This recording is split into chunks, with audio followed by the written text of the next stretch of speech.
Hello friends, तो पिछले video में हमने एंड्रोसियम के बारे में पढ़ लिया था। उसमें हमने स्टेमन्स पढ़ा था, पोलन ग्रेन्स ये पढ़े थे। ठीक है, तो इस वीडियो में हम पढ़ेंगे गाइनोसियम। तो जो गाइनोसियम है वो किसको रिप्रेजेंट करता है? Represents female reproductive part. ठीक है, female reproductive part of flower. Flower में जो फीमेल रिप्रोडक्टिव पार्ट होता है, उस फीमेल रिप्रोडक्टिव पार्ट को हम क्या बोलते हैं? गाइनोसियम। अब ये जो गाइनोसियम है, इसमें बहुत सारे क्या आते हैं? पिस्टिल्स आते हैं, या एक पिस्टिल भी प्रेजेंट हो सकता है फ्लावर में। तो एक पिस्टिल या सभी पिस्टिल्स को कलेक्टिवली हम क्या बोलते हैं? गाइनोसियम। ठीक है, अब टाइप्स ऑफ गाइनोसियम देख लेते हैं। Types of gynoecium.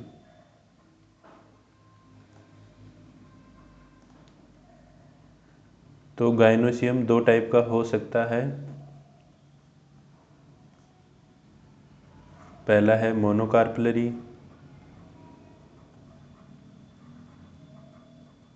है ना, और दूसरा है मल्टीकार्पलरी।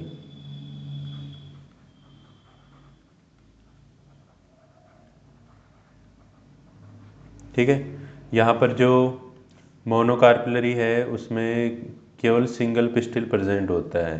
ठीक है, फ्लावर हैज़ सिंगल पिस्टिल।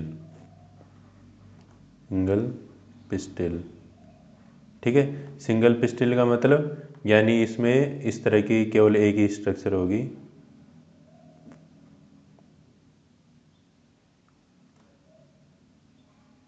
ठीक है, स्टिग्मा, स्टाइल और ओवेरी, ये तीनों केवल एक ही प्रेजेंट होंगे इसमें, है ना। इन सभी को हम क्या बोलते हैं? पिस्टिल। तो एक पिस्टिल प्रेजेंट होगा मोनोकार्पलरी गाइनोसियम में। ठीक है, तो अब मल्टीकार्पलरी की बात करते हैं। तो मल्टीकार्पलरी में जो फ्लावर है उसमें बहुत सारे पिस्टिल्स पाए जाते हैं, यानी एक से ज़्यादा पिस्टिल्स पाए जाते हैं। Have more than one pistil. ठीक है, अब जो मल्टीकार्पलरी गाइनोसियम है वो भी अलग अलग टाइप का हो सकता है कि ये जो पिस्टिल हैं वो किस तरह से अरेंज हो रखे हैं, उसके बेसिस पर ये दो टाइप का हो सकता है ना। तो पहला इसमें एपोकार्पस गाइनोसियम, एपोकार्पस, और दूसरा है सिनकार्पस। ठीक है, यहाँ पर जो एपोकार्पस गाइनोसियम है उसमें जो पिस्टिल्स होंगे वो कैसे होंगे? फ्री पिस्टिल्स। ठीक है, फ्री पिस्टिल्स। फ्री पिस्टिल्स का मतलब यानी एक से ज़्यादा पिस्टिल होंगे, सभी पिस्टिल अलग अलग होंगे, कोई भी पिस्टिल फ्यूज़ नहीं होगा आपस में। जैसे आप यहाँ पर ये एक पिस्टिल देख रहे हो, इसी तरह के बहुत सारे पिस्टिल्स होंगे बराबर में, और सभी पिस्टिल्स अलग अलग होंगे, कोई भी पिस्टिल फ्यूज़ नहीं होगा। ठीक है, ये ध्यान रखना है एपोकार्पस में। ठीक है, तो इसको हम डायग्राम से समझते हैं। जैसे ये मिसेलिया का फ्लावर है, इसको बनाते हैं हम। तो इसमें बहुत सारे क्या प्रेजेंट होते हैं? पिस्टिल्स। सभी पिस्टिल्स क्या होते हैं? अलग अलग होते हैं, कोई भी पिस्टिल फ्यूज नहीं होता है। ठीक है, इस तरह से सभी पिस्टिल्स क्या होते हैं? अलग अलग होते हैं। ये मैंने पिस्टिल्स बना दिए हैं, ये सभी क्या हैं? पिस्टिल्स। ठीक है, और ये नीचे सभी पिस्टिल्स थैलेमस से अटैच हो रखे हैं।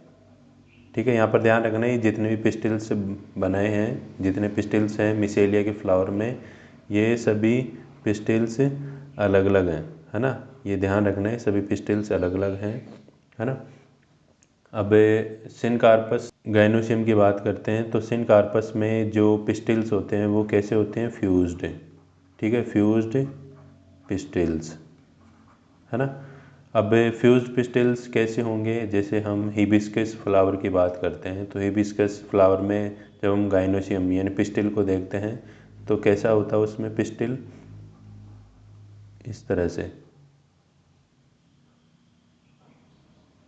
एक तो क्या होगा उसमें ओवेरी, है ना, हिबिस्कस फ्लावर की बात कर रहे हैं, हिबिस्कस, जिसे हम गुड़हल का फ्लावर भी बोलते हैं।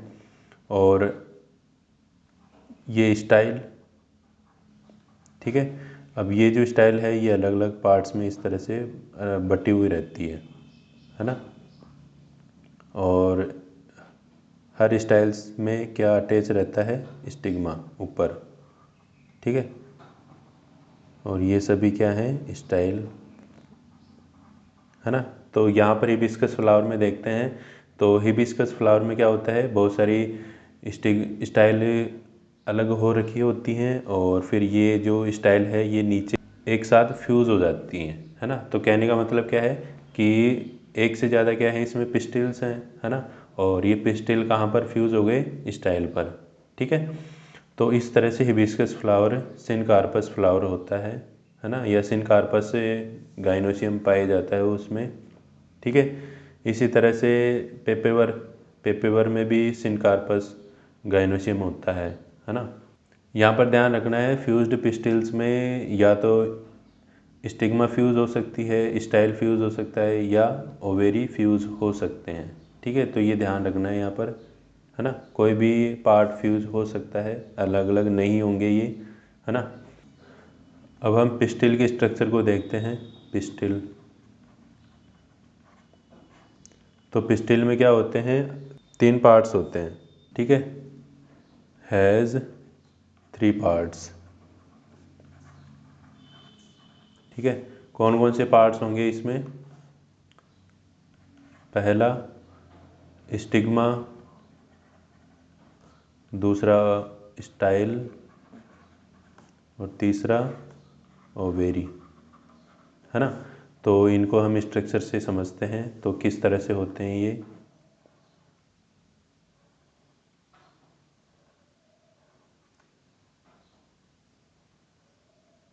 है ना। सबसे ऊपर पिस्टिल में क्या प्रेजेंट होता है, स्टिग्मा, फूला हुआ भाग होता है। ये जो स्टिग्मा है ये पोलन ग्रेन्स के लिए लैंडिंग एरिया का काम करता है, यानी जो पोलन ग्रेन्स हैं वो किस पर आकर गिरते हैं, इस स्टिग्मा पर। इस तरह से बहुत सारे पोलन ग्रेन्स स्टिग्मा पर गिर जाते हैं। और ये जो स्टिग्मा है वो कैसी होती है, चिपचिपी, स्टिकी होती है नेचर में, ताकि जो पोलन ग्रेन्स हैं वो इस पर आसानी से चिपक सकें, ठीक है। और इसके नीचे एक ट्यूब लाइक स्ट्रक्चर होती है, सिलेंडर ट्यूब लाइक। इस सिलेंडर ट्यूब लाइक स्ट्रक्चर को हम क्या बोलते हैं, स्टाइल, है ना। और फिर स्टाइल फिर आगे फूल जाती है ये, है ना, स्टाइल के नीचे फूला हुआ भाग होता है। इस फूले हुए भाग को हम क्या बोलते हैं, ओवेरी, ठीक है। ओवेरी में क्या प्रेजेंट होते हैं, ओव्यूल्स, ठीक है, कंटेन्स ओव्यूल्स, ठीक है। तो यहाँ पर ये जो ओव्यूल्स हैं वो एक भी हो सकते हैं और बहुत सारे भी हो सकते हैं, ठीक है। तो वन ओव्यूल एग्जाम्पल की बात करते हैं। वन ओव्यूल जिसमें प्रेजेंट होते हैं तो उनके एग्जाम्पल क्या हैं, जैसे वीट, है ना, वीट में केवल एक ही ओव्यूल प्रेजेंट होता है। इसी तरह से पैडी, यानी जो चावल होता है उसमें भी एक ओव्यूल प्रेजेंट होता है ना। और मैनी ओव्यूल्स की एग्जाम्पल की बात करें तो एग्जाम्पल कौन कौन से हैं, जैसे पपाया। जब हम पपाया को, पपीता को काटते हैं तो उसमें बहुत सारे सीड्स निकलते हैं, तो वो सीड्स किससे बने हैं, ओव्यूल्स से। यानी जब वो ओवेरी था तो उसमें बहुत सारे ओव्यूल्स प्रेजेंट थे, है ना। इसी तरह से टोमेटो, टोमेटो में बहुत सारे ओव्यूल्स प्रेजेंट होते हैं, एट्सेट्रा, ठीक है। तो ये इस तरह से पिस्टिल होता है। अब ओव्यूल्स किस तरह से अरेंज होते हैं ओवेरी में, उसको हम समझते हैं। तो ओवेरी का हम डायग्राम बनाते हैं, टोमेटो के ओवरी का डायग्राम बनाते हैं हम, है ना।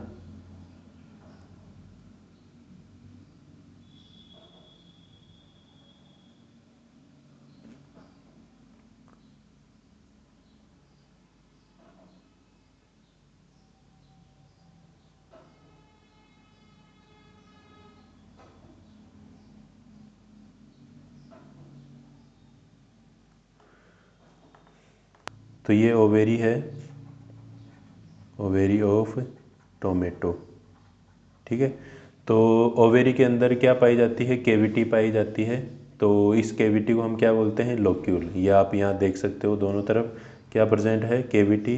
इस कैविटी को हम क्या बोलते हैं, लोक्यूल। ठीक है, अब ये जो लोक्यूल है इसमें क्या प्रेजेंट होते हैं, ओव्यूल्स। ठीक है, तो ये जो ओव्यूल्स हैं ये प्लेसेंटा से अटैच रहते हैं, है ना, फ्यूनिकल के द्वारा। तो ये जो ग्रीन पार्ट में मैंने बनाए हैं ये क्या है, फ्यूनिकल, और इससे फ्यूनिकल से फिर क्या अटैच रहते हैं, बहुत सारे ओव्यूल्स। ठीक है, तो ये रेड कलर में क्या है यहाँ पर, ओव्यूल, है ना। और ये जो ओव्यूल हैं ये किससे जुड़े हुए हैं, प्लेसेंटा से। ठीक है, प्लेसेंटा, ये बीच में पार्ट होता है, इसमें किसके द्वारा जुड़े हुए हैं, फ्यूनिकल के द्वारा। ठीक है, तो ये स्टॉक लाइक स्ट्रक्चर देख रहे हो आप, इसको हम क्या बोलते हैं, फ्यूनिकल, है ना। इस तरह से होते हैं, जैसे ये क्या है, प्लेसेंटा है, इस प्लेसेंटा से क्या निकला हुआ है, फ्यूनिकल। ठीक है, ये क्या है, फ्यूनिकल, है ना। और इस फ्यूनिकल से फिर क्या अटैच हो रखे हैं, ओव्यूल, या एक ओव्यूल अटैच रहता है इससे, फ्यूनिकल से, है ना। ये ध्यान रखना, एक फ्यूनिकल से एक ओव्यूल अटैच रहेगा। तो इस तरह से ओवेरी में फ्यूनिकल प्रेजेंट होता है, प्लेसेंटा, लोक्यूल प्रेजेंट होते हैं और ओव्यूल प्रेजेंट होते हैं बहुत सारे, है ना। अब हम ओव्यूल को देखते हैं, ओव्यूल कैसा दिखता है उसकी स्ट्रक्चर को समझते हैं। तो ओव्यूल में बाहर की तरफ क्या पाई जाती हैं, दो प्रोटेक्टिव लेयर्स पाई जाती हैं, है ना। इन प्रोटेक्टिव लेयर्स को हम क्या बोलते हैं, इंटेगुमेंट्स। ठीक है, इंटेगुमेंट्स। ये जो इंटेगुमेंट्स हैं वो आउटर होती है और इनर इंटेगुमेंट, ये वाली आउटर और इसके अंदर वाली इनर इंटेगुमेंट। ठीक है, और दोनों इंटेगुमेंट्स के अंदर और क्या होता है, न्यूसिलस, है ना। इसके नीचे, इंटेगुमेंट्स के नीचे क्या प्रेजेंट होता है, न्यूसिलस, है ना। और ये न्यूसिलस किसको कवर करके रखता है, एम्ब्रियो सेक को। ठीक है, एम्ब्रियो सेक, ये ध्यान रखना है, एम्ब्रियो सेक किसको रिप्रेजेंट करता है, फीमेल गेमेटोफाइट को, है ना। तो अगर क्वेश्चन आए कि फ्लावर में फीमेल गेमेटोफाइट क्या है, तो आंसर क्या होगा, एम्ब्रियो सेक, है ना। अब इसी एम्ब्रियो सेक में क्या प्रेजेंट होता है, एग सेल, है ना, जो बाद में फ्यूज़ होकर, यानी मेल गैमेट से फ्यूज़ होगी और किसका फॉर्मेशन करेगी, जाइगोट का, है ना। और फिर वो आगे एम्ब्रियो का फॉर्मेशन करेगा। एम्ब्रियो सेक का डेवलपमेंट हम आगे देखेंगे किस तरह से होता है। ठीक है, अब यहाँ पर देखो नीचे की तरफ, जिस एरिया में दोनों इंटेगमेंट्स नहीं होती है उस एरिया को हम क्या बोलते हैं, माइक्रोपाइल, है ना। ये जो माइक्रोपाइल है ये क्या काम करता है, जो पोलन ट्यूब है वो पोलन ट्यूब के लिए, यानी जो पोलन ट्यूब है वो इसी एरिया से अंदर जाती है ना, ओव्यूल के अंदर। उस पोलन ट्यूब में मेल गैमेट्स प्रेजेंट होते हैं जो एम्ब्रियो सेक में प्रेजेंट एक सेल से फ्यूज़ होते हैं। ठीक है, अब ये जो पूरा ओव्यूल है ये फ्यूनिकल से जुड़ा हुआ रहता है। ठीक है, तो ये जो स्टॉक लाइक स्ट्रक्चर देख रहे हो आप यहाँ पर, ये क्या है, फ्यूनिकल, है ना। और ओव्यूल और फ्यूनिकल के बीच में एक एरिया होता है, यानी जंक्शन। तो इस जंक्शन को हम क्या बोलते हैं, हाइलम, है ना। यानी फ्यूनिकल और ओव्यूल के बीच में जो एरिया है, ठीक है, जहाँ पर ओव्यूल फ्यूनिकल से जुड़ता है उस एरिया को हम क्या बोलते हैं, हाइलम। ठीक है, यहाँ पर न्यूक्लियस क्या काम करता है, जो एम्ब्रियो सेक है उसको न्यूट्रिशन प्रोवाइड करता है। ठीक है, provide nutrition to developing embryo sac, developing embryo sac. ठीक है, माइक्रोपाइल के अपोजिट एंड में जो भाग होता है उसको हम क्या बोलते हैं, चेलेजा, है ना, या चेलेजल पोल भी बोलते हैं इसको। ठीक है, ये जो चेलेजा है ये कौन सा पार्ट होता है ओव्यूल का, बेसल पार्ट, बेसल पार्ट। ठीक है, ये ध्यान रखना है यहाँ पर। तो ये हुई अपनी ओव्यूल की बात। ओव्यूल को ध्यान रखना है, मेगास्पोरेंजियम भी बोलते हैं। ठीक है, अब हम आगे देखते हैं मेगास्पोरोजेनेसिस। तो मेगास्पोरोजेनेसिस कैसे होता है, तो मेगास्पोरोजेनेसिस का मतलब क्या है, कौन सी प्रोसेस को हम मेगास्पोरोजेनेसिस बोलते हैं। तो मेगास्पोर मदर सेल से जब किसका फॉर्मेशन होता है, मेगास्पोर का, है ना। तो इस प्रोसेस को हम क्या बोलते हैं, मेगास्पोरोजेनेसिस, यानी मेगास्पोर का फॉर्मेशन हो रहा है। ठीक है, अब कैसे होता है मेगास्पोर मदर सेल से, तो जो एम्ब्रियो सेक है उसमें शुरुआत में क्या प्रेजेंट होता है, मेगास्पोर मदर सेल। ये बीच में क्या प्रेजेंट है, megaspore mother cell, megaspore mother cell, है ना। और इस मेगास्पोर मदर सेल के चारों तरफ क्या प्रेजेंट है, न्यूक्लियस। ठीक है, तो जब मेगास्पोर्स मदर सेल से आगे डेवलपमेंट होगा, यानी मेगास्पोर का फॉर्मेशन होगा, तो न्यूक्लियस फिर डेवलपमेंट के दौरान न्यूट्रिशन प्रोवाइड करता है इस मेगास्पोर मदर सेल को। ठीक है, अब आगे क्या होगा, मेगास्पोर मदर सेल में मियोसिस होगा। ठीक है, मियोसिस फर्स्ट। तो हम यहाँ पर केवल मेगास्पोर मदर सेल का डायग्राम बना रहे हैं, यानी उसको ही शो करें, न्यूक्लियस को शो नहीं कर रहे हैं हम। ठीक है, तो ये ध्यान रखना है, यहाँ पर आप शो कर सकते हैं बाहर की तरफ, है ना। तो मियोसिस होगा तो जो मेगास्पोर मदर सेल है वो 2 सेल्स में डिवाइड हो जाएगी। ठीक है, तो 2 मेगास्पोर्स का फॉर्मेशन हो जाएगा। फिर आगे मियोसिस सेकेंड होगा। ठीक है, मियोसिस सेकेंड होगा तो 4 मेगास्पोर्स का फॉर्मेशन हो जाएगा। तो इसको हम क्या बोलेंगे, मेगास्पोर टेट्राड। टेट्राड क्यों बोल रहे हैं यहाँ पर, क्योंकि ये इसमें ये जो स्ट्रक्चर देख रहे हो इसमें क्या प्रेजेंट है, 4 मेगास्पोर। ठीक है, अब यहाँ पर जो 4 मेगास्पोर हैं, जो ऊपर वाले 3 मेगास्पोर्स हैं जो किसकी तरफ हैं, माइक्रोपाइलर एंड की तरफ। तो ये जो माइक्रोपाइलर एंड की तरफ के जो मेगास्पोर्स हैं ये क्या हो जाएंगे, डीजनरेट हो जाएंगे, डी जनरेट्स, है ना। और ये जो एक मेगास्पोर है ये, इसको हम क्या बोलेंगे, फंक्शनल मेगास्पोर, है ना। फंक्शनल मेगास्पोर क्यों बोलते हैं, क्योंकि ये ही मेगास्पोर आगे जाकर किसका फॉर्मेशन करेगा, एम्ब्रियो सेक का। ठीक है, या उसमें प्रेजेंट जो सेल्स होती हैं जैसे एग सेल, है ना, एंटीपोडल्स, उनका फॉर्मेशन करता है फंक्शनल मेगास्पोर। ठीक है, तो अब हम मेगास्पोर से आगे डेवलपमेंट को देखते हैं। मेगास्पोर से आगे जो एम्ब्रियो सेक है उसका फॉर्मेशन कैसे होता है। तो मेगास्पोर ये क्या है अपने पास, फंक्शनल मेगास्पोर। ठीक है, इस मेगास्पोर में क्या होगा, माइटोसिस, है ना। यहाँ पर ध्यान रखना है ये जो माइटोसिस हो रहा है ये किस में होगा, केवल न्यूक्लियस में, माइटोसिस इन न्यूक्लियस।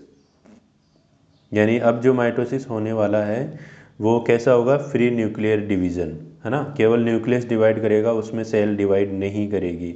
तो यहाँ पर ये पूरी प्रोसेस में होने वाला है। ठीक है, तो ये यहाँ पर ध्यान रखने वाली बात है ना।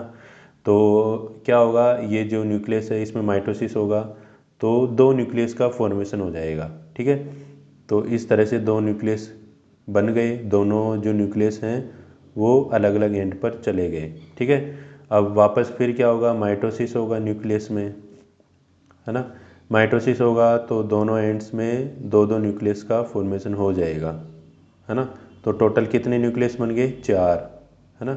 फिर आगे क्या होगा, माइटोसिस, और आगे माइटोसिस होगा तो दोनों एंड्स की तरफ कितने न्यूक्लियस बन जाएंगे, 4 4। ठीक है, ये 4 4 न्यूक्लियस बन गए हैं। अब इसके बाद क्या होगा, दोनों एंड्स की तरफ से एक न्यूक्लियस कहाँ पर आ जाएगा, सेंटर में। ठीक है, और दोनों एंड्स में कितने न्यूक्लियस रह जाएंगे, 3 3, है ना। तो 3 न्यूक्लियस तो इस एंड की तरफ रह गए, है ना। ये ध्यान रखना है, ये चेलेजल एंड है, चेलेजल एंड, और ये इधर वाला कौन सा एंड है, माइक्रोपाइलर एंड, माइक्रोपाइलर एंड, ठीक है। और नीचे की तरफ कितने रह जाएंगे, निचले वाले एंड की तरफ 3, और बीच में कितने न्यूक्लियस आ जाएंगे, 2 न्यूक्लियस, ठीक है। अब इसके बाद क्या होता है, ये जो ऊपर और नीचे के एंड के वाले 3 3 न्यूक्लियस है, इनमें किसका फॉर्मेशन होने लग जाता है, सेल वॉल का फॉर्मेशन, ठीक है। तो इस तरह से सेल्स बन जाती हैं, ठीक है।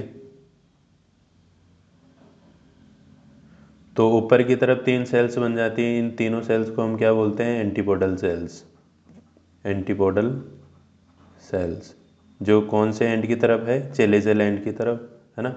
और बीच में 2 न्यूक्लियस प्रेजेंट हैं, है ना।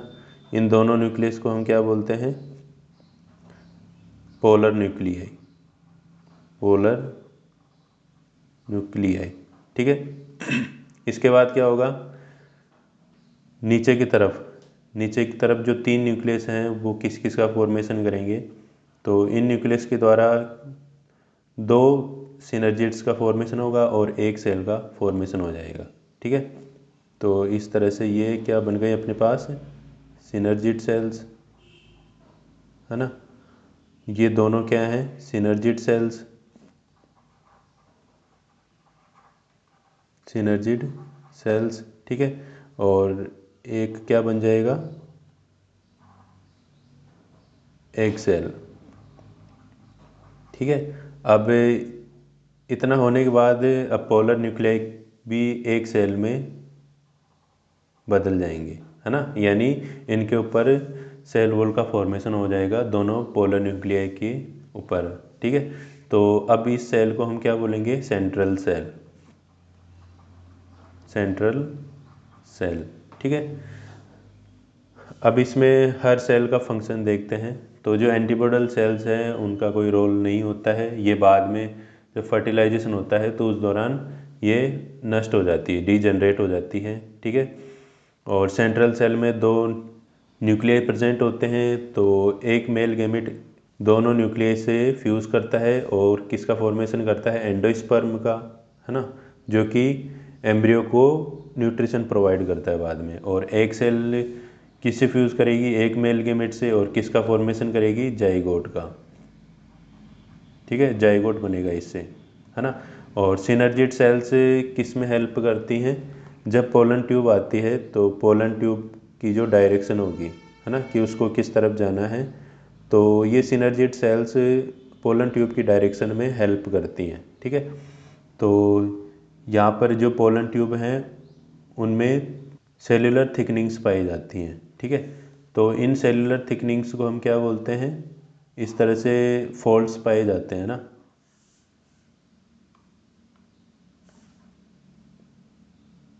इस तरह से फोल्ड्स पाए जाते हैं, है ना।